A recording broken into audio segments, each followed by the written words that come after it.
Hi, this is Paul. I'm now starting to treat the two talks in Vancouver. I said I wasn't going to treat them in terms of replaying the video until they were released, and Jordan Peterson has posted them. My question is, did anything really happen in Vancouver? There were a lot of things in these talks that are nice jumping off points to do a lot of commentary on. But at the end of the talk, Brett Weinstein more or less says, well, I think we got a lot done here. And Jordan Peterson has made similar noises. I don't know that Sam Harris has quite said the same thing, because the only thing Sam Harris sees that needs to be done is for religion to go away. That's Sam Harris's big deal. Jordan Peterson is trying to figure out how religion has played a part, what we can do, and to a certain degree, Brett Weinstein is in that same project. But Sam Harris isn't in the project. His mind is made up, and his table's set. And you very much get that impression through this. The way that I've likened these talks to some people who've asked me are that it's kind of like two kids are in a room, and there's a set of blocks, and Jordan Peterson is setting up the blocks in order to try to build something, try to construct something, and Sam Harris just keeps knocking them over and saying religion, rationality, well-being, or suffering, and I don't think Sam Harris actually does anything throughout the 2 evenings that they spent talking in Vancouver. And I think to a degree, if you don't want to listen to the whole 2 hours, all you really have to do is listen to the last 10 minutes, and everything that they talked about is there.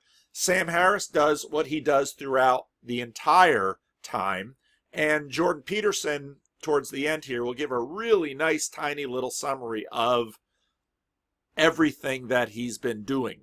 So let's jump in, and we'll just listen to the last few minutes, and I'll give a little bit of commentary, and I'm debating how to address the whole thing. So, let me ask you this. I hear from you what might be a kind of confirmation bias, where I hear that, we've got a mixed bag. You've got supernatural claims. These supernatural claims, we all agree, have effects on the way people actually behave. And you're quite focused on the negative, and you tend to discount the positive, which might be an artifact of the fact that we're talking about the present, and therefore maybe something that's not well matched to these stories, or it might be from the idea that you have the sense that there is actually a bias, that these belief structures do and have always produced more harm than good. And also my sense that the positive can be had without those structures. So see again here, so Weinstein is basically summing up what Sam Harris has said for the entire 2 evenings, is that these beliefs do more harm than good. That is Sam Harris's point, and he makes it again and again and again and again and again and again and again. He doesn't construct anything bigger. So now Brett has just set him up, and we're going to hear Sam do what he does through the entire both evenings. So if you're talking about the contemplative experience, is it possible to wake up tomorrow morning feeling like Meister Eckhart, right? Feeling like you're just inseparable from the pure capital B being that is consciousness, right? And there's no separate self there, right? A self-transcending union with everything you can perceive, right? I think that can be had without any kind of religious dogmatism. That's just a matter of paying close enough attention to the nature of consciousness. So the contemplative. So if you want to be a contemplative, if you wake up in the morning, say, I really want to feel like I'm at one with the universe, just go ahead and work really hard at meditating or do some psychedelics, and you can have that feature. He is not answering a question about any ontology. He's just saying, this is what we can have because ontology is already set. Life is one baby in the bathwater we can save. The ethical life is another baby we can save. You don't have to presuppose anything on insufficient evidence to argue about what is right and wrong and good and evil in the 21st century. So you don't need religion to have these things that religion used to give us. You don't need anymore. You don't need religion to offer ethics. You don't need religion to offer the contemplative, mystical experience if this is what you're looking for. You don't need religion. In fact, religion does more harm than good. This is Sam's point. He makes it again and again and again. So is it fair to call that a hypothesis, that not just for some people, but for everyone, the level of well-being can be enhanced through rational interaction with the questions that dictate what we do? Is that a hypothesis? Well, that's a hypothesis. The one additional fact that makes that more or less moot is that on certain points, even if we felt that really believing the fiction was advantageous to people, depending on which fiction you're talking about, there's too much evidence against it. You can't decide to believe something for which you have no evidence simply because of the good effects, the good experience it will give you, or you imagine it will give you. So in other words, Sam just is basically saying religion is done. It's done. We can derive the benefits that it offered without it because it's unbelievable. There's no point in believing it. It's just done. I mean, that's why Pascal's wager never made any sense. I mean, you can't say, the only way you can believe something to be true, really true, not just metaphorically true, is to believe that if it weren't true, you wouldn't believe it. That you stand in some relationship to its truth such that is the reason why you believe it. Now, you can't be telling yourself, I have no evidence for this thing, but I know life would be better if I believed it to be true, and so therefore I really believe it's true. You don't think people do that all the time? I don't think they do. I think they do things much more like we're talking, the metaphorical truth we're talking about. We act as if things are true without forming any strong propositional claim. Now, when I get into this, one of the things that I observed over watching this a number of times is that there are two different senses of as if. There's the sense of kind of the gun loading illustration that they make a number of times in this. And this is what Sam Harris is addressing here. I mentally know, or I think I know, that the gun is not loaded, but I'm going to act as if it's loaded. And in fact, this sense of as if is exactly what Sam Harris has just finished saying. It doesn't really work. But so now we're going to separate action. We're going to be playing this role over here, but we know it doesn't really do anything. And in my experience, some people are very much in religion like that. They go to church because their spouse wants them to go to church. They go through the motions. They may have given up belief. There's even some pastors like that who they don't believe this stuff anymore, but they go through the motions because they don't want to lose their job, so on and so on. That's one sense of as if. I don't think that is Jordan Peterson's sense of as if. When Jordan Peterson says as if, he's meaning pragmatism. So when Jordan Peterson says, I act as if God is real, he is making a statement about pragmatism, about action. He's not making a statement fundamentally about, I don't want to use pragmatism again, but about just going through the motions because this somehow is practical. Okay, there is that sense in Peterson's, but in the sense that Sam Harris is using what if, and if you listen carefully to the two, every time this what is it, this what if or metaphorical truth idea comes out through them, again, one of them is Sam Harris is saying, okay, I already checked in the gun and I saw you check the gun and there's no bullet in the chamber, but I'm still going to act as if the gun is loaded because that is best practice in terms of handling firearms. And I won't point a gun that I know. See, this is where you get into this question of what do we know and what do we don't know and what do we mean by the word know. So this is where Harris goes into this. And that's fine. That's fine. That has its own utility. I mean, you don't see, that has its own utility. So I know the gun isn't loaded, but I act as if it's loaded. I have to put 1 and 2 on everything. That would be probably as if 2. As if 1 would be Jordan Peterson's, where when he is asked if he believes in God. If you go back to what he says about belief, he will say belief is acting out an axiom.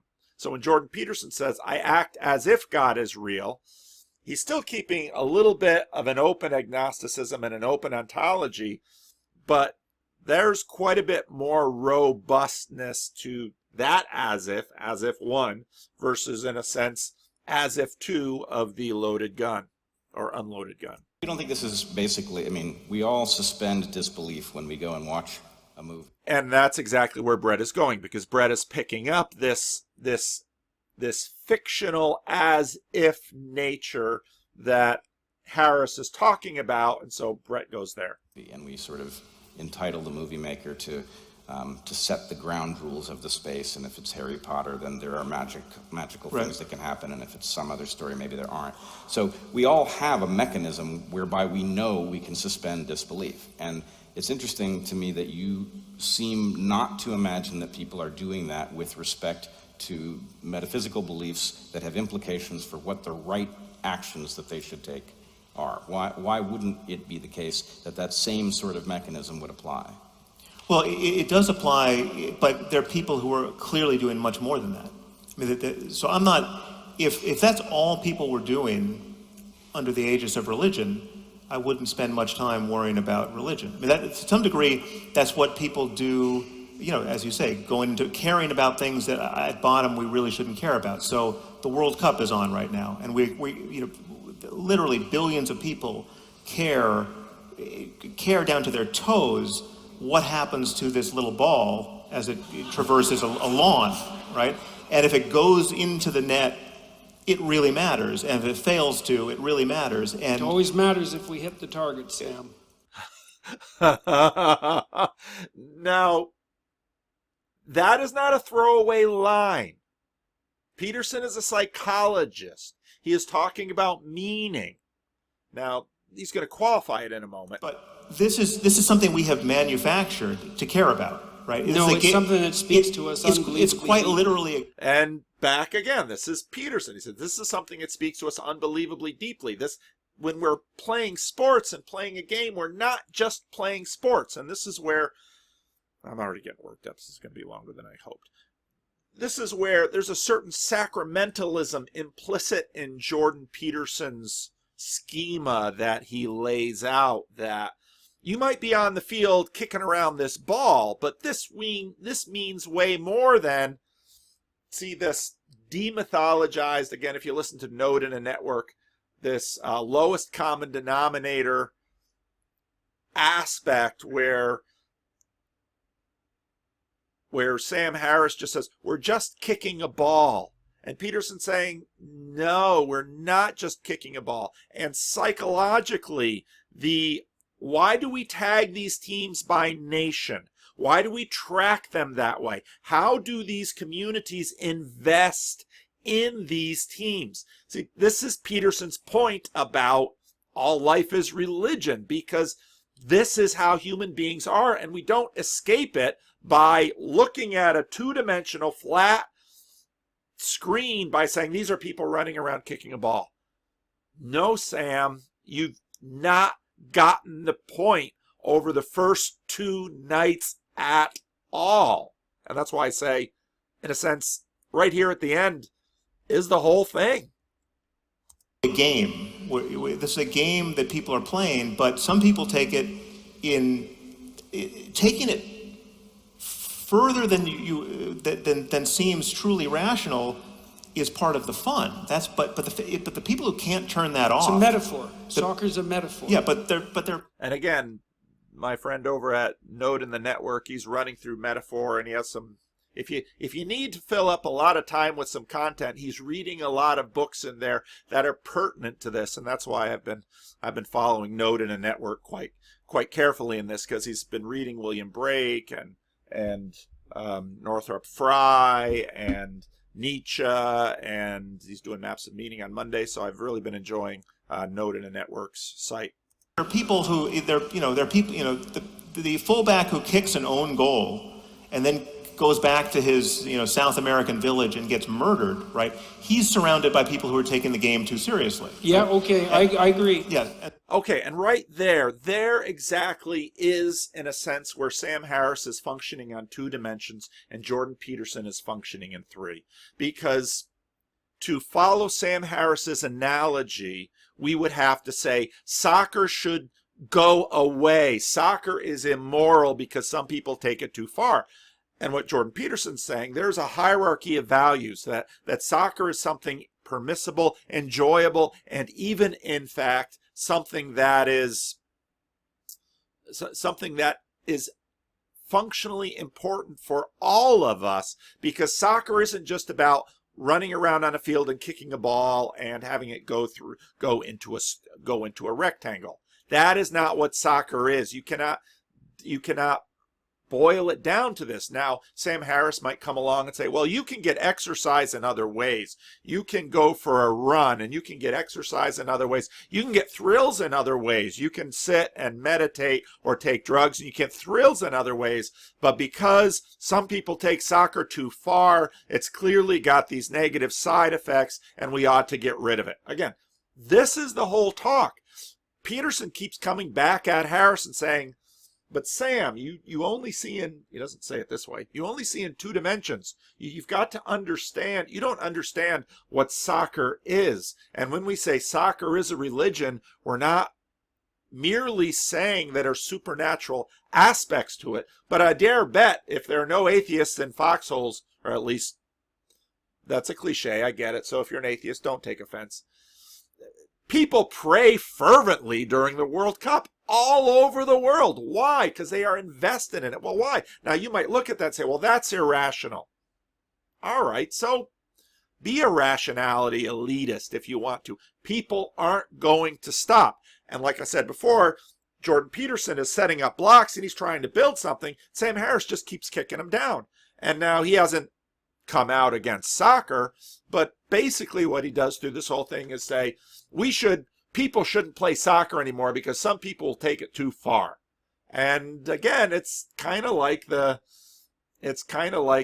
person on the playground that says you can't play battle ball or dodgeball or tag anymore because someone's going to take it too far and it's going to become irrational. And it's like, Sam, you don't understand what it means to be a human being. You don't understand three dimensions. Yeah, there's a hierarchy of values, and if someone messes up on the soccer field, they shouldn't be killed for it, okay? This isn't the Hunger Games. But why do we know that? There's a hierarchy of values here, and Peterson gets that, but Sam just doesn't seem to get it.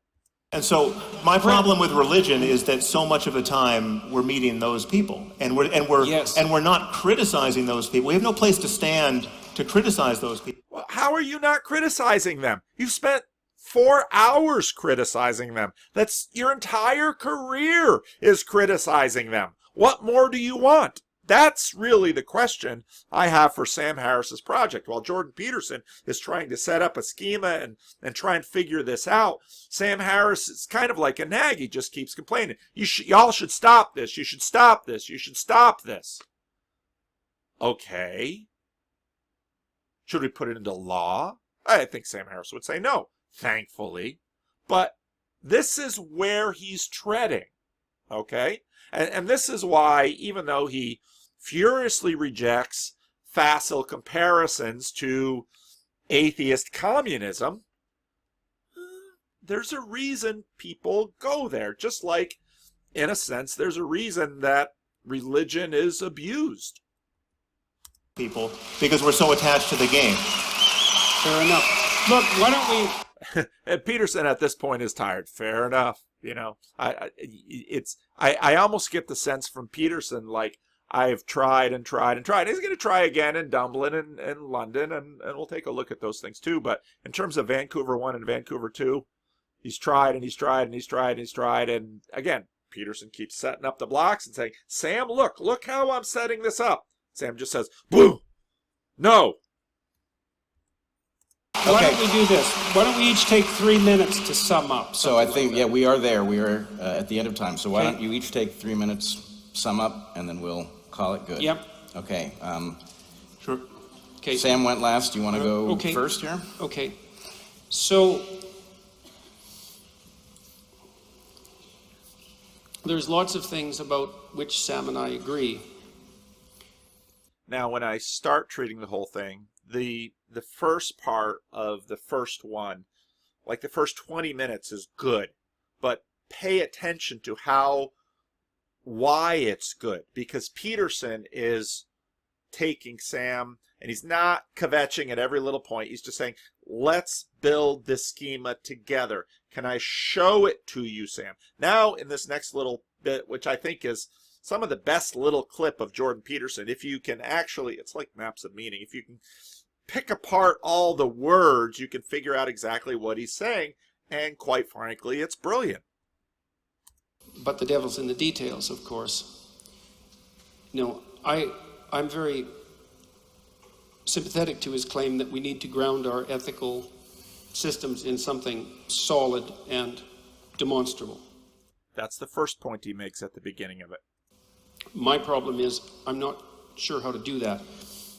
That's the project Peterson is trying to work through and trying to show Sam the progress he's making. But Sam doesn't want to see it because he's allergic to religion. I don't believe that you can derive a value structure from your experience of the observable facts. You're singular. There's too many facts. You need a structure to interpret them, and there isn't very much of you. And now, when he says there isn't very much of you, it means you only live a little amount of time. And there's way too many facts, and so there's always an interpretive structure. so part of the reason, part of the way that that's addressed neurologically is that you have an inbuilt structure. It's deep. It's partly biological. It's partly an emergent consequence of your socialization. Okay, so the structure, what he's talking about, structure, the structure is built into us. It's partly biological, and Node in a Network is reading McGilchrist with the two hemispheres of the brain and goes through that well. So it's partly in our structure, but it's also partly in our society, in our culture, in our socialization. It's out there in that space that we've constructed this. There's no clean room for human beings. A human being in a clean room would not be, I got to be careful with this, would not be recognized as a human being. And you view the world of facts through that structure, and it's a structure of value.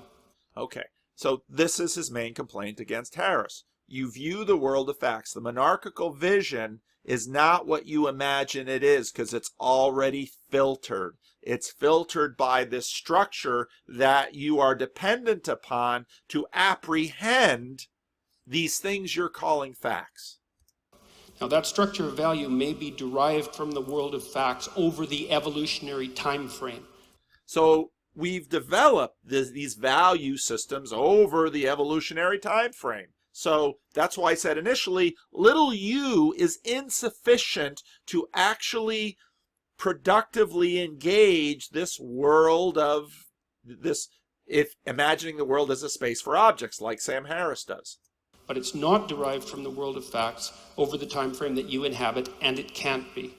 You don't live long enough to develop this yourself. You inherit so much of it. But the thing is, you don't see what you inherit because, again, our conscious self is this tiny little thing, and our brains are quite a bit bigger. You've got the rider and the elephant. That's Jonathan Haidt's.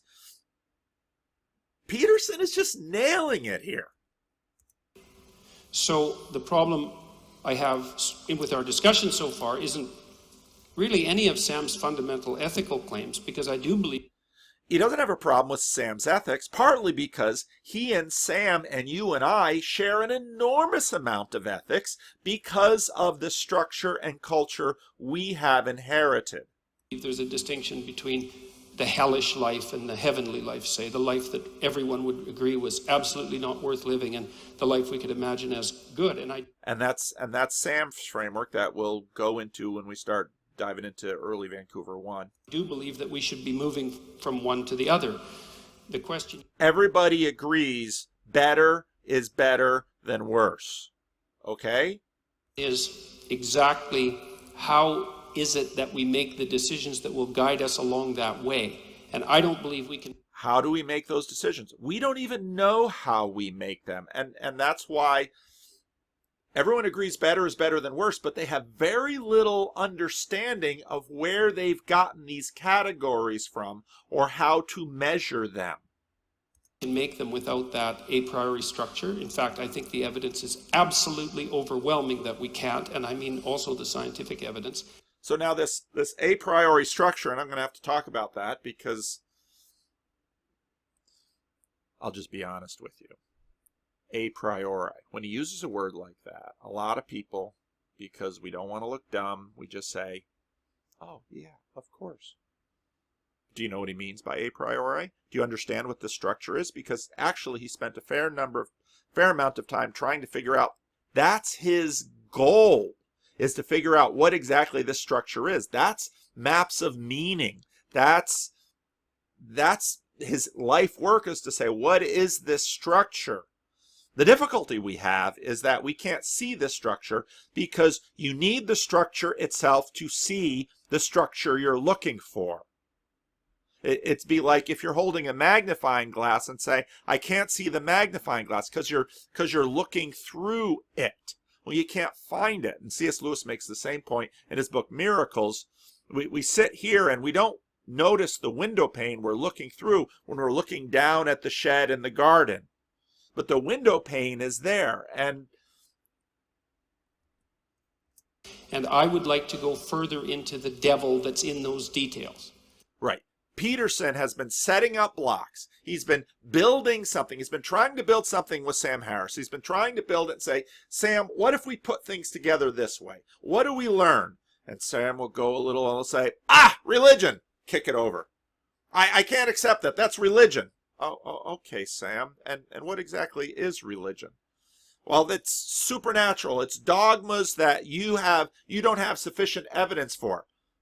Who's deciding the sufficiency of the evidence, Sam? You? We all decide the sufficiency of the evidence for ourselves, but this is where the monarchical vision game gets betrayed, because Sam's monarchical vision of the world is not mine, because we've taken subjectivity out of it. And it gets back to some of Thomas Nagel's observations. And so that's my situation at the moment. 4 hours he's been trying to show this to Sam. Well, let's see if Sam has learned anything.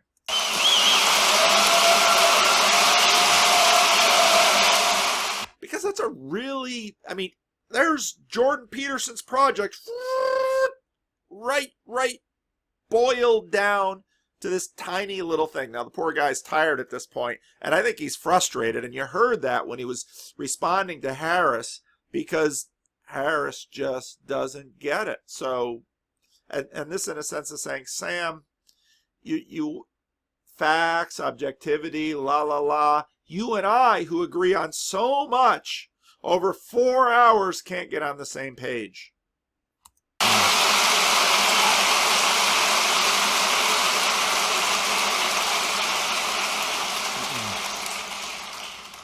Well, part of these conversations, and now you and I've had, I think, 4 conversations. We've done 2 podcasts, and this is our second live event. And thank you for doing this, by the way. It's my pleasure, man. It's an honor to do this. Peterson's being very gracious because Sam just keeps knocking over his tower of blocks. It's an honor to do this, and it comes with risks for both of us to do this. As I think you can sense, we don't have precisely the same audiences. Oh, now the subjective is involved when it comes to status and hierarchy. We haven't been seeing much status and hierarchy through aren't we just objects in space? All of you are sort of rooting for one or the other of us to some degree. Or for the spirit of truth. And yes. Spirit of truth? Well, here's 2 very religious words, and Sam must be tired too because he just lets them go by.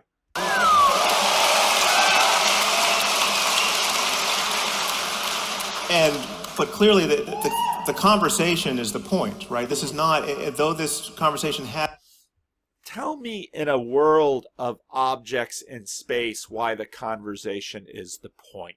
And this is Peterson's point all along. Sam, we're human beings. We live in relationship with one another. and the kinds of relationships we have with one another in all the ways we care about them cannot be measured with a measuring tape. Had the character at many moments of a debate. I don't think either of us view it as a debate in the trivial sense. It's not about point scoring. It's about making sense in a way that's consequential, because we're talking about issues of great consequence. And you obviously care about these things, and it matters whether we converge on the most important question. And none of what he just said in that phrase is material in the least. It's all relational. And my question is, where in Sam's universe does that have the weight it must have? Where does it line up in a hierarchy? Where does it interact with the entire universe of the soccer game that Harris has been talking about? It's like, well, again, it's like Sam is living in two sides of his head. And the two sides of his head don't connect. In human life. And as you know, I'm worried that religion doesn't give us the tools we need to converge. What does give us the tools is a truly open-ended conversation. And where is that in your universe? Then you simply have to look honestly at the obstacles toward any conversation being open-ended. And religion presents those first and most readily. The religious obstacles are first and most ready? No. He's never been with religious people. They fight as much as anyone else.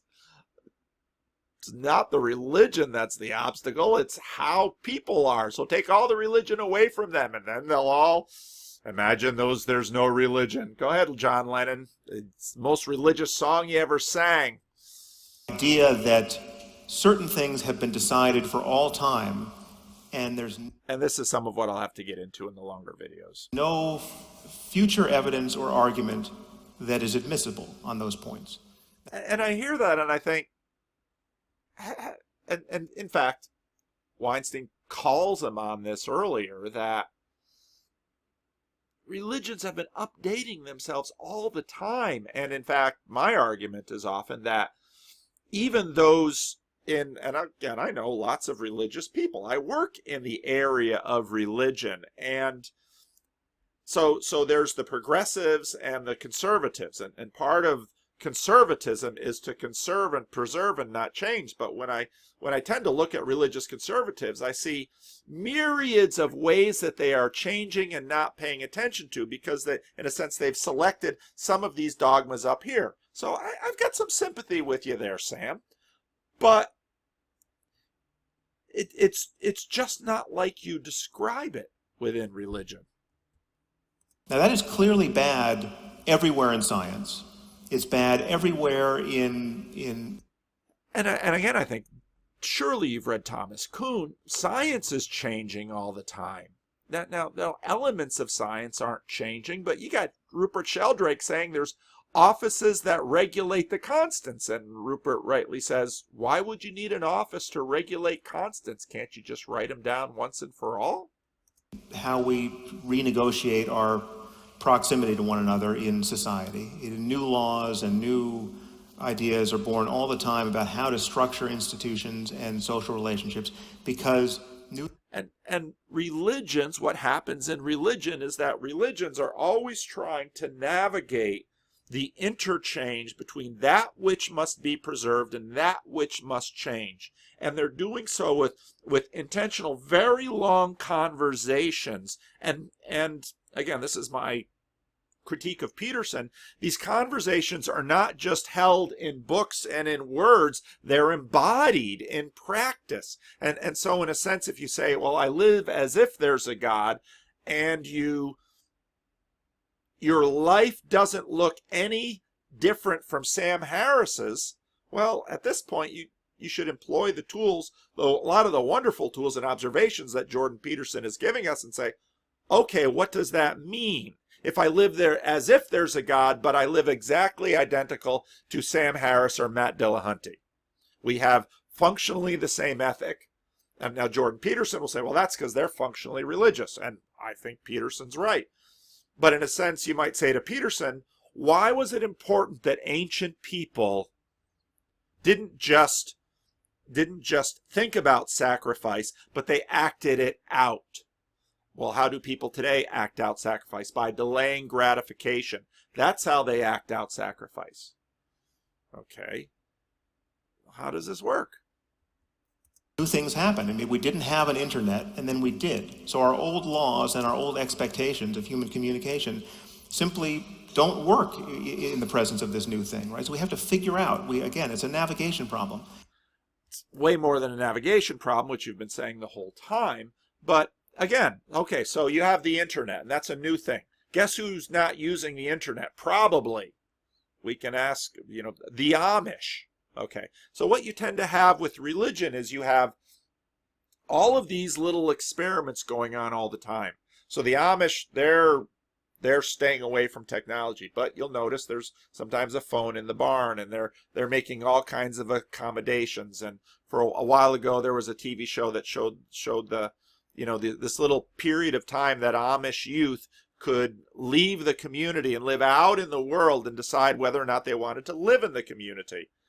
And that shocks a lot of people, because a lot of people say, well, religions are just people using power to enforce their ideas on other people. No. Sometimes, yes, but that's not the point of it.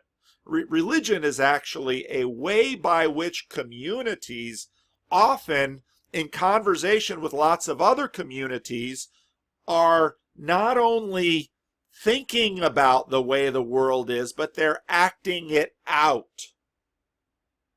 Now, you might watch these people act it out, and you'll have judgments and opinions on them. Great. But this is the kind of conversation that Sam has just finished saying we need to have, this open-ended conversation. And we're having it. So I'm happy to listen to Sam in all of this, but I'm frustrated by Sam because Jordan keeps trying to say, hey, these are really hard things, so let's set them out. And Sam, you're a smart guy. You're a celebrity. A lot of people listen to your podcast. Let's work on this together. Let's play with these blocks together, and let's line them up and set them on the floor.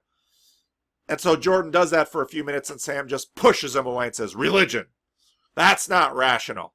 And if you've ever played a game with someone who plays games like this, it's frustrating and tiring.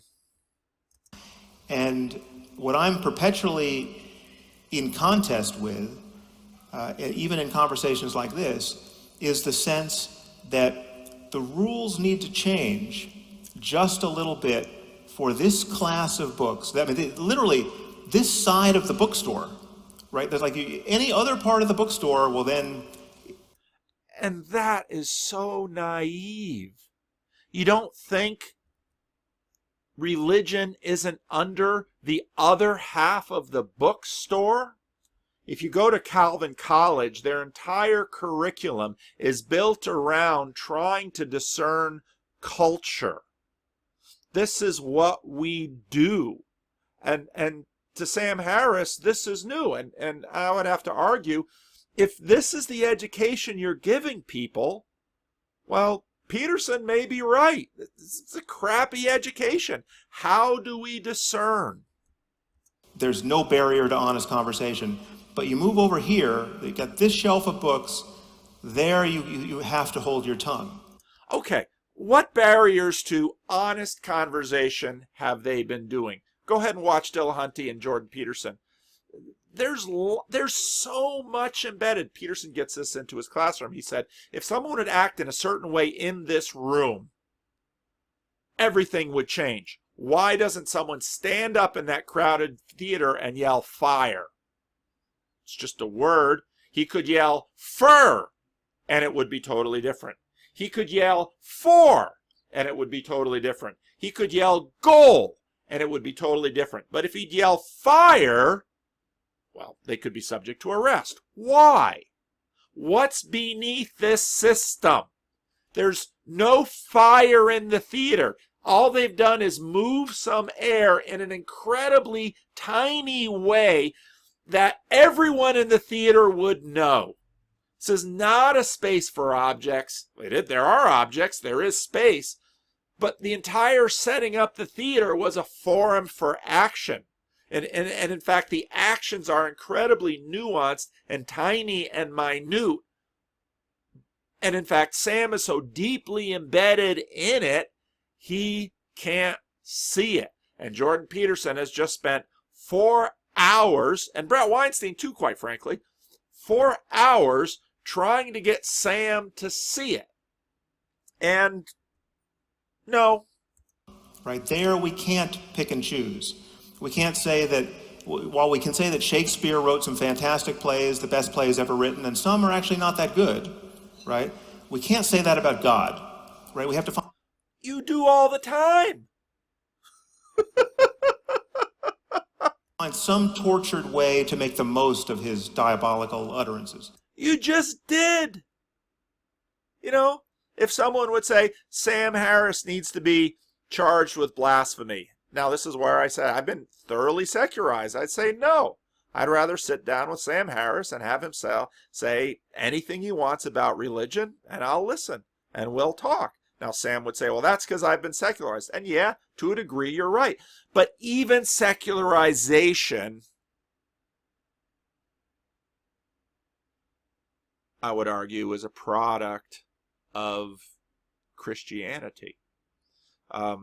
Note in a Network talks about a book that Charles Murray wrote and asked why, when the Chinese were so far ahead in technology, why did the scientific revolution happen in Europe? And I don't think we know that answer.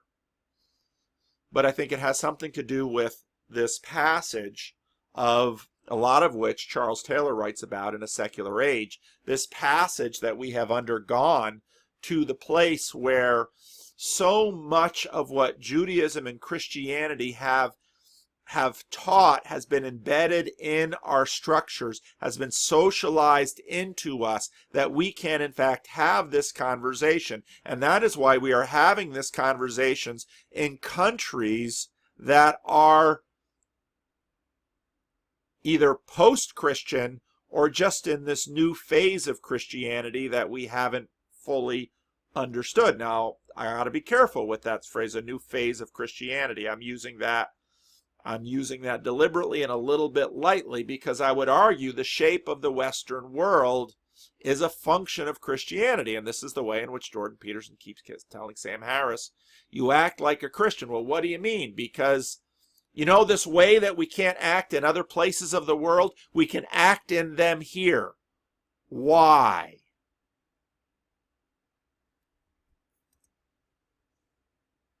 Right.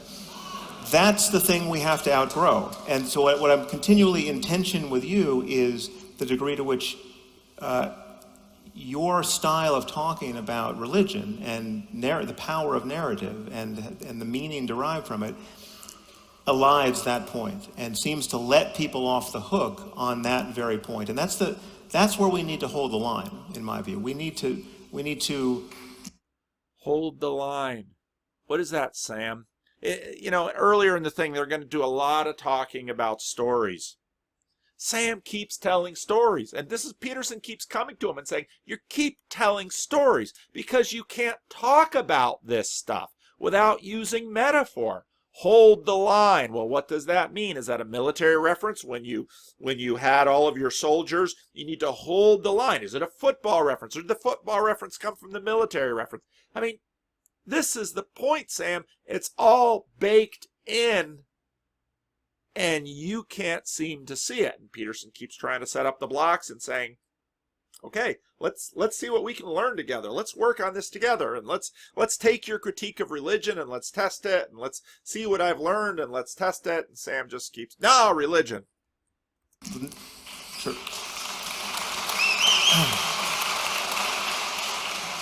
That it has to be clear to us at this moment in history that no one has to. And this is my biggest frustration with the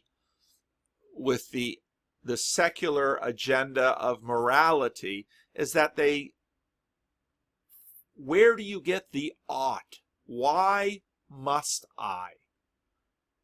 I don't know. I don't understand it. Maybe I'm the daft one. Now, I must because things go better with me and I get rewarded in some ways. Well, that certainly is true. But where does the ought come from? Has the right to their religious sectarianism, really. I mean, up to the point, religious moment in history, that no one has the right to their religious sectarianism. At this point in history, listen to what he just said. At this point in history, no one has the right to their religious sectarianism. And you want to keep saying what was done to the Orthodox Church in Russia, what was done to the Christian churches in China and in Cambodia was unrelated to the atheism. Well, no one has the right to their sectarianism. That's what you just said. And now again, you're not acting it out. You're not acting as if no one has the right to your sectarianism. But you're using the words. And I'd rather have you use the words than do the other things when people have acted as if no one has the right to their religious sectarianism. So what are you going to do, Sam? You're going to take it out of the Bill of Rights? Really, I mean, up to the point, clearly, that there's a World Cup version of it that is benign. But once it gets taken... I'm just dumbfounded by him in this. So So what part of the World Cup can we keep? Oh, the buildings and the paintings. And Peterson rightfully jumps on him at a point, and Harris says it's just the dogmas that we should get rid of. The paintings and those things we can keep. And Peterson pounces because he says, no, you don't understand. And again, if you listen to William Blake, Note in the Network, he's reading a bunch of stuff there. This is church business. This is what's I got to be done at 4. This is what's going on with this, and Peterson says, no, you can't pull this apart. So let's have the World Cup, but if anybody gets too worked up about it, we're going to cancel it. Okay, that's why you can't have nice things. Past that point, we have to figure out how to pull the brakes, and that becomes a real problem if you are going to dignify the foundational claims of these faiths, claims like revelation and paradise and blasphemy and apostasy. I mean, these are the things that you come up against. And I'm going to have to talk more about this, and I'm running out of time. I think conversations like this are incredibly important because we need to convince the better part of humanity that it's possible to live the best life possible without recourse to divisive nonsense. Okay, well, how do you do that? You do that in community. And I could bring in Melanie Brewster's video that I treated a while ago when she was giving a lecture about why religion outperforms atheism. And she's just pleading with atheists to create Sunday assemblies and create all this atheist stuff that will replace all the religious stuff that religious people just seem to generate on their own naturally. So, Sam, there's your argument. Be a witness for your rationality and may your light shine. But here, what am I doing? I'm appropriating religious language to do it. And where we draw the line between divisive nonsense and reasoned and necessary discourse is what we're dickering over. And I think there is just exactly where Sam understands these two talks, right there. And that's not what Jordan Peterson has been doing. Jordan Peterson has been laying out a map of meaning to try to figure this out. And you're not a very productive conversation partner. I think it's important that we continue. Yeah. Hold on.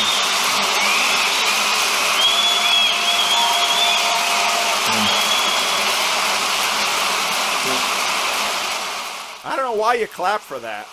So,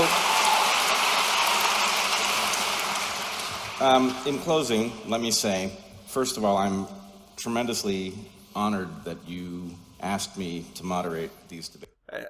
I'm very impressed with Brett Weinstein. He's a smart guy. I think he did I think he made a terrific contribution to those two talks. Fantastic. Thank you.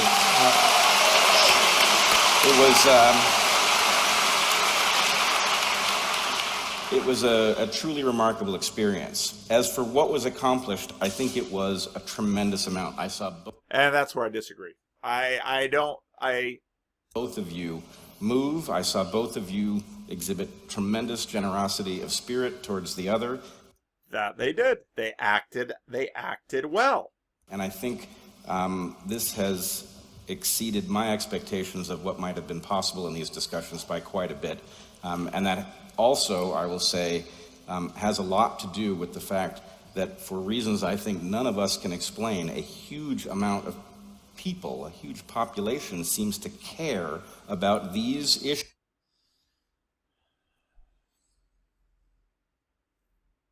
Why do we care about this? I care about this. And then I get the question, why, if I can find the time, I'll spend a lot more time going through these and talking about them. I've spent a lot of time. It's important. Why? But it's important in the way I think that the same reason Peterson is important, because he's working on stuff. He's trying to figure it out. And as a Christian, I don't claim, here's what's nice about faith, I don't claim to have it all figured out. One aspect of faith is what you do when you can't figure it all out. Before you step on an airplane, have you learned how airplanes work? Do you understand jet mechanics? Have you verified? I mean, if you walked on an airplane in the same way that Weinstein and Harris talked about acting as if your gun wasn't loaded, you would never do anything in the world. Faith is embedded in all this stuff, and we have reasons. Now, are they good reasons? Are they sufficient reasons? In fact, we've constructed institutions and entire worlds around us, but mostly what we do is look at each other. And if you want to see people get nervous on an airplane, find one really nervous person. And I was on a flight once that had to turn around and go back because the cabin started filling with smoke. Yeah, people get nervous fast. Well, it's just a little smoke. It was just pulling in some exhaust from the outside. Yeah, but we didn't know. It was a problem. And it was quite a scene on that airplane. So, again, what you saw right in this little thing is Jordan Peterson just that nails maps of meaning right there, just in a tiny little package. It says, here it is. He spent the whole 4 hours trying to lay that out for Sam Harris. Say, Sam, would you play with me? Let's play this game together. And I don't think Sam made much of a contribution. So there's an initial take. There's a lot of interesting stuff that gets taken on as it goes through. But again, the general pattern of it is Jordan Peterson keeps trying to build something and Sam keeps trying to tear it down. That's how it went.